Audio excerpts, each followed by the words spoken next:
Hey everybody, I want to start out this video by saying I am a minarchist or an anarchist, and if you don't know what a minarchist is, it's basically very close to an anarchist, but I'm kind of undecided there, okay? So just want to preface this entire video by saying that, and I wanted to talk today about global warming, climate change, peak oil, and even, how we are running out of water. I don't know if you remember hearing that one. Nobody really talks about it anymore.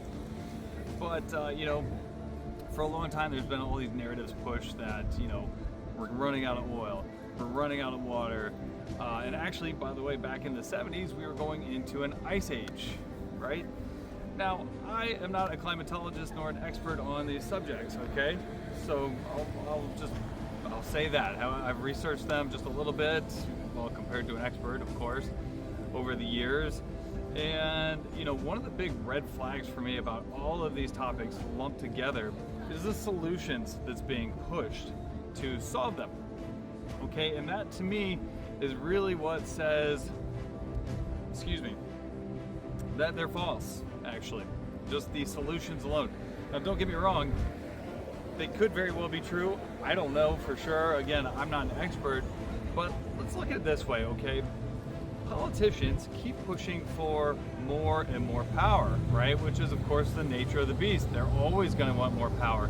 But under, the solutions they're pushing for, these doomsday scenarios they keep talking about, just equate to essentially fascism, right?